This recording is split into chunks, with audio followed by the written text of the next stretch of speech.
여러분 누구든지 책망을 받고 싶은 사람 있습니까? 꾸중을 듣고 싶은 사람이 있겠습니까? 우리 모두라면은 칭찬받고 인정받고 사랑받기 원하지, 맨날 꾸중 듣고 책망받기를 원치 않잖아요. 자식도 자주 꾸중하고 자주 책망하는 걸 원치 않는단 말이에요. 그런데 하지만 아무에게나 꾸중하고 책망하는 것이 아니죠. 자녀가 제대로 자라기를 원하는 부모라면, 자식이 잘 되기를 바라는 부모라면 꾸중과 책망을 아끼면 안 됩니다. 오늘 우리가 읽은 본문의 교회는, 4대 교회는 예수님께 무서운 책망을 받은 교회입니다. 요한계시록 7교회를 우리가 보면 주님께서 어떤 교회는 칭찬을 많이 받은 교회가 있고 어떤 교회는 책망을 받은 교회도 있습니다. 예수님은 오늘 우리가 살펴보는 4대 교회에 대해서는 정말로 우리가 듣기 싫어하며 가슴에 찔림이 있는 책망을 하게 됩니다. 그 책망의 내용이 뭐냐? 살아있다는 이름은 있지만 실상은 죽었다는 것입니다. 누가 이런 책망을 듣고 싶겠습니까? 하지만 각 자녀의 체질과 그 성향을 아는 부모가 마치 자녀를 크게 꾸중하여 바르게 양육하듯이 오늘 우리 주님은 4대 교회를 향하여 크게 꾸중하는 모습을 볼 수가 있습니다. 우리는 이 예수님의 책망을 자신의 자녀에 대한 사랑의 호소와 회초리라 보아야 합니다. 오늘 본문에서는 하나님의 7명과 7별을 가지신 예수님이 나타나셔서 책망하시는 것입니다. 여기 하나님의 7명은 성령을 의미하고 7별은 교회를 의미합니다. 예수님은 성령으로 각 교회의 실상을 꿰뚫어 보시고 그 상태를 잘 알고 계신다는 것입니다. 교회의 주인이시며 그 교회의 일어선과 넘어짐을 주장하시는 우리 주님께서는 이 4대의 교회의 실상과 그 중심을 보시고 회초리를 들고 책망하시는 것입니다. 하나님은, 주님은, 성령님은 여러분의 모든 삶을 꿰뚫어 보시기 때문에 어떤 때는 말씀으로, 어떤 때는 설교를 통하여, 성경 말씀을 통하여, 어느 누구를 통해서 가슴에 찔리는 책망이 올 때에 하나님의 음성을 받을 수 있는 마음이 되어져야 되는 거예요. 이 책망이 뭐냐? 꿰뚫어 보시는 주님이 서대교를 향하여 네가 살았다 하는 이름은 가졌으나 죽은 자로다. 이름은 거창하다마는, 겉은 멀쩡하다마는 실제는 허울뿐인 이름이고 실상은 속에 내용이 없고 영적인 상태가 죽어 있다는 충격적인 평가를 받았습니다. 사실 그 당시에 4대 교회는 매우 유명한 교회예요. 이름만 대면 다 아는 정말로 이름 있는 교회예요. 이 교회가 다른 교회들과 차이점이 있다고 한다면 핍박이나 환난을 당하지 않았던 교회입니다. 유대인들이 교리적인 공격으로 핍박을 당하는 것도 아니었고 육체적인 쾌락을 추구하는 니골라당의 또 이단들이 설치는 어려움도 없었습니다. 오히려 4대 교회는 물질적으로 환경적으로 매우 부유한 교회였습니다. 원래 사대라고 하는 도시는 지진이 지나간 다음에 새로 신축된 도시예요. 이 신도시에 부유한 사람들이 모여들었습니다. 새로 신축되는 건물이 많기에 거기에 살만한 그런 인물들이 모여들었는데, 한국으로 따진다면 7, 80년대의 강남이나 지금 분당 같은 지역이라고 생각하면 쉽습니다. 잘 사는 사람들이 새로운 곳에서 넉넉하고 평안하게 생활하는 사람들이 모이는 교회, 특별히 그곳은 섬유의 도시라 옷을 잘 입고 다니는 사람들이 많았습니다. 그래서 사람들이 많이 모였던 교회였으며 명성이 높은 교회였습니다. 하지만 이 교회가 큰 문제가 생긴 거예요. 그 문제가 뭐냐? 2절에 보면 하나님 앞에서 그들의 행위가 온전하지 못하다고 책망을 했습니다. 4절에 보면은 그들은 겉으로는 좋은 옷을 입고 있다마는 예수님 보시기에 그 교회에 몇 명을 성도를 제외하고는 모든 성도들의 옷에 때가 묻었다고 책망하는 것입니다. 말씀이 계속되겠지만은 많은 성도 가운데 몇 명만 때가 묻지 않고 모두가 때를 묻었다고 하는 예수님의 책망 속에 몇 명이 누구냐? 그 몇 명 속에 내가 들어가야 되겠다는 의존 욕심을 가지기를 축복합니다. 그들의 옷에 때가 묻었다는 말은 바로 이 교인들이 세속화 되었다는 것을 의미합니다. 때가 묻었다는 말, 교회에서는 주와 함께 있는 동안에는 거룩한 옷을 입은 것 같은데 밖에 나가서 세속적인 물에 자기 몸을 던지니까 때가 묻었다는 것입니다. 그 때가 다시 한번 거룩한 교회에 와서 보일의 피로 씻으면 좋겠는데 씻지 않고 그 묻은 세속적인 때가 그대로 묻어 있으니 주님이 책망하는 것입니다. 살았다는 이름은 있지만 죽어있는 상태라는 주님의 책망 앞에서 우리는 겸손히 한국교회와 우리의 신앙을 되돌아보지 않을 수가 없습니다. 이 책망이 왜 한국교회를 향한 책망과 한국교회 안에서 살아가는 우리들에 대한 책망 소리로 들어야 할까요? 사실 동남아에 나가보면 한국교회를 너무 부러워합니다. 어찌해서 그렇게 복음됐습니까? 어찌해서 성령 충만합니까? 어찌해서 말씀을 그렇게도 많이 아십니까? 궁금해합니다. 이것은 다른 말로 설명할 수가 없습니다. 하나님의 은혜입니다. 이 말밖에 못합니다. 과연 우리 주님께서 우리 한국교회를 바라보시면서 어떤 책망하실까? 세계에 있는 많은 교회들이 한국교회를 부러워하며 어찌 복음됐는가 박수를 보내며 부러워하고 있지만 내가 직접 한국교회를 들여다보니 한국교회의 실상은 어떤가? 살아있다는 이름은 있지만 속은 정말로 건강한가? 하나님은 한국교회와 우리 성도를 이렇게 평가하지 않을지 매우 겁이 나는 것입니다. 어떤 상태까지 오면 주님께 이런 책망을 받게 될까요? 어떤 상태까지 와야 이런 책망 받을까요?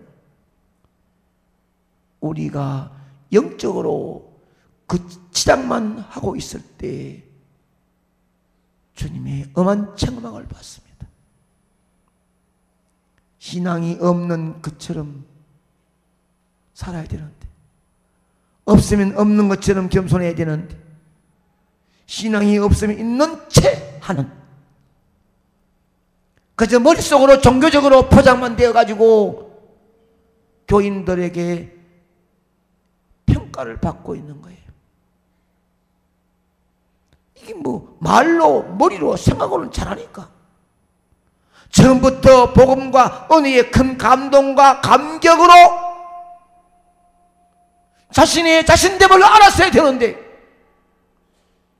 그러지 아니하고 그냥 체험도 감격도 없이 교회에 오르내리다 보니까 때가 되고 시간이 지나니까 직분도 받았습니다. 오랫동안 서로 알고 하다 보니까 어떤 교회에 자기 머리로 주어진 직분 충성하다 보니까 또 직분도 받았습니다.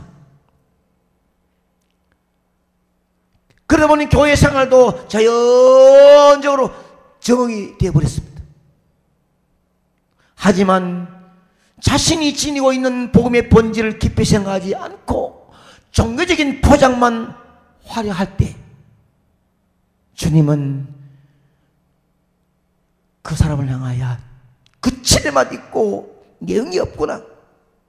네가 다른 사람 보기에는 살아있어 직분자로 사명자로 어쩌면 충성자로 보이지만은 직접 내가 보는 네 마음에는 복음도 없고 실상 나와 만난 은혜가 없구나. 이런 책망을 받을 때 네가 실상 죽은 자로 받는 것입니다. 둘째는 영적으로 병들어 있을 때입니다. 자신이 병이 들었는데도 건강하다고 생각하는 상태.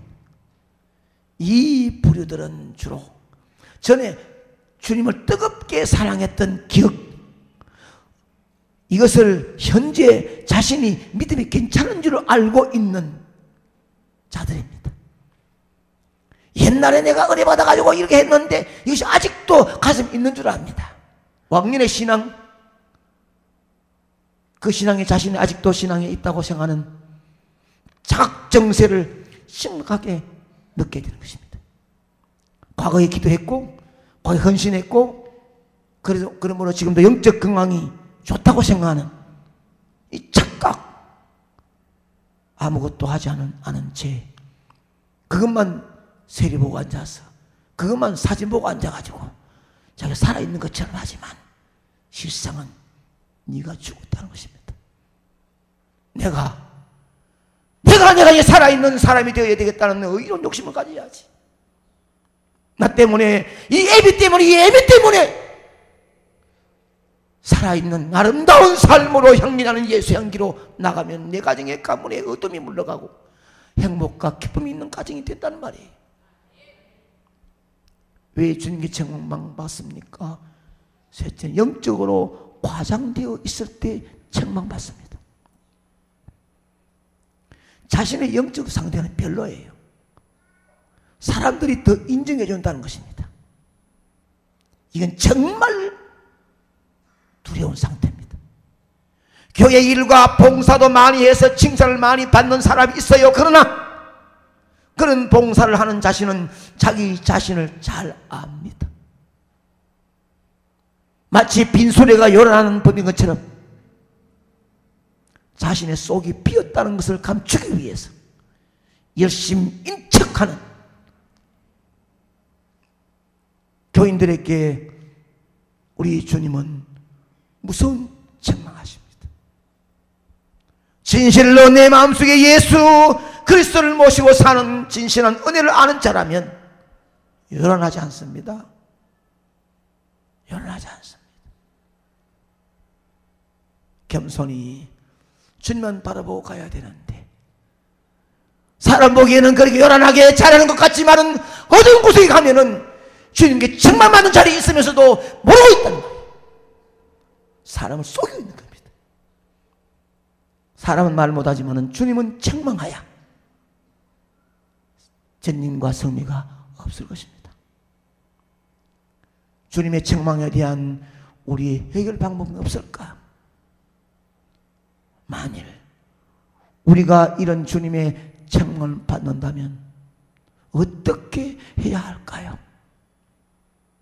책망할 때는 늦지 않았어요. 내가 책망받을 때는 아직 안 늦었습니다.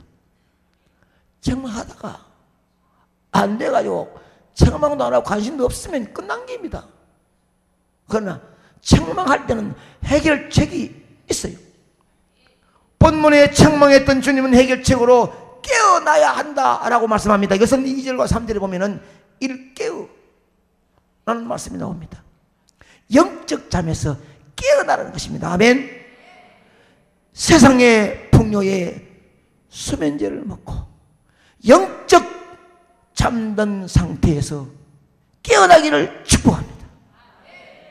교회와 세상에서 줄타기 하는 신앙에서 깨어나기를 바랍니다. 여기서 깨어나지 않으면 주님은 심판을 도적같이 이르신다고 말씀합니다. 우리는 다시 영적으로 각성해야 합니다. 이 각성은 어떻게 해야 합니까? 3절의 말씀처럼 우리가 어떻게 복음을 받았고 우리가 어떻게 구원을 얻게 되었는지를 깊이 생각해 보라는 것입니다. 내가 이 자리에 앉아있는 것이 누구의 은혜이며 누구의 복인 줄로 깊이 한번 생각해 봐라 이것입니다. 네가 뭐 잘났느냐? 피 묻은 예수님이 내 마음속에 임재하셔서 내가 너를 피 흘려 십자가에 죽었느니라 내가 너를 사랑한다고 하시는 주님 때문에 잘 앉았다면 깊이 한번 생각해 봐라는 거예요. 은혜인데 뭘 할 말이 많으냐고 하는 것이다. 문제가 있을 때마다 다시 복음의 기본기로 돌아가라는 것입니다. 나의 나된 것은 하나님 은혜인 줄 알라는 것입니다. 복음의 기초에 돌아가서 다시 우리가 복을 받았으면 복과 은혜를 깊이 생각하는 것, 생각만 하는 것이 아니라 구원받은 자답게 살아갈 수 있는 삶의 자세를 지녀야 되는 것이고, 세속화된 자신을 발견한다면 돌이켜 회개해야 되는 것입니다. 회개는 단순히 반성이 아닙니다. 돌이켜 거룩한 습관과 헌신하는 훈련까지 체질화 되어져야 합니다.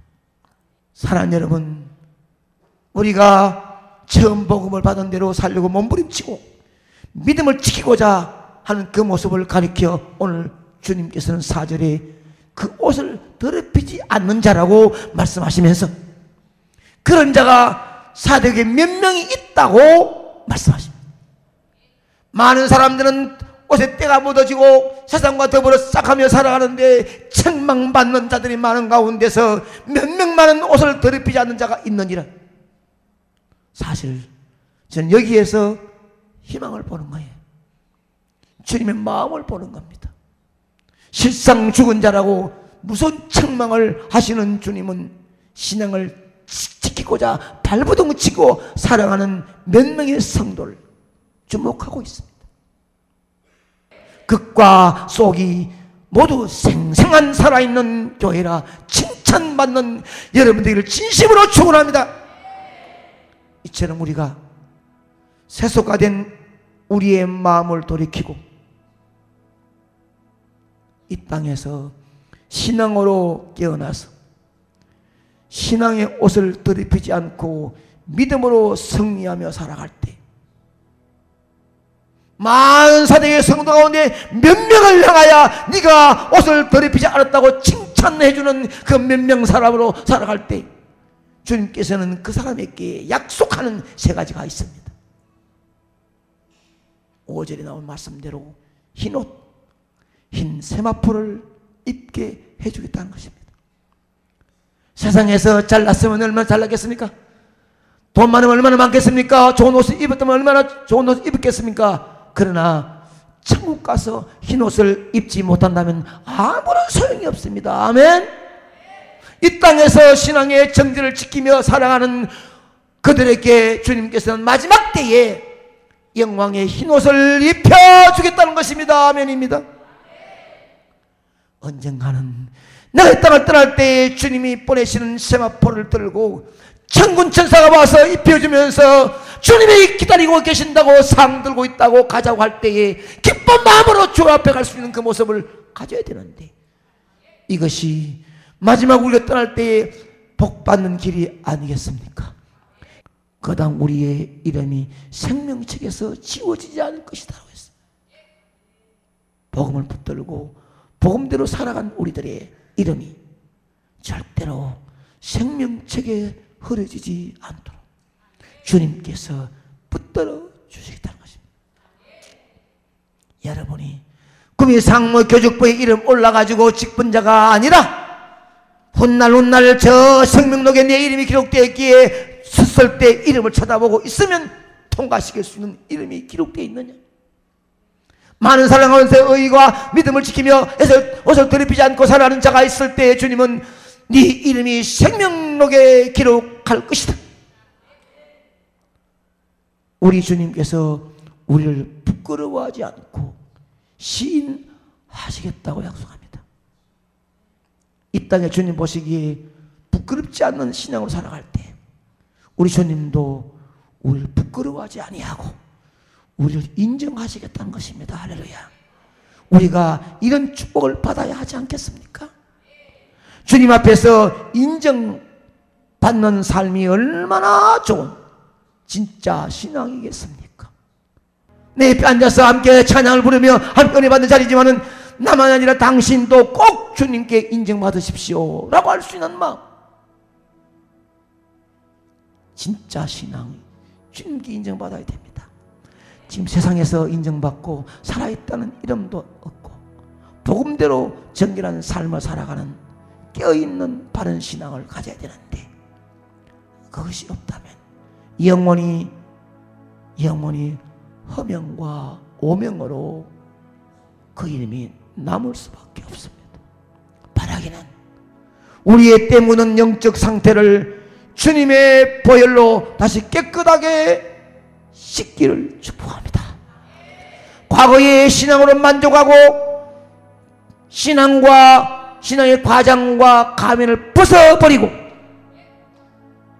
잠든 우리의 영적 영혼을 흔들어 깨울 수 있기를 축복합니다. 그래서 우리 모두가 하나님 앞에 섰을 때 이 땅에서 거룩한 삶으로 산 우리가 주님께서 주시는 흰옷을 입을 수가 있기를 축복합니다. 이 땅에서 살아있는 이름만 아니라 실상 죽은 성도가 아니라 이 땅에서 영적으로 깨어 살아있는 신앙을 지켜 여러분의 이름이 생명책에 지워지지 않기를 축복합니다. 이 땅에서 우리가 세상을 두려워하여 주님을 부끄럽게 하는 삶을 살지 않고 오히려 우리 주님을 두려워하여 우리 주님께서 세상을 정결케 하는 그 삶으로 동참하여 마침내 그 주님께서 우리를 인정해 주시는 그런 인생, 그런 칭찬받는 인정받는 교회가 여러분 되기를 주의 이름으로 축원합니다. 우리 모두는 오늘 여러분들 모두 한 사람도 빠짐없이 아름다운 흰옷을 입고 여러분 이름이 생명록에 기록되어지고 주님께 인정 시인받는 여러분 되기를 주의 이름으로 기원합니다.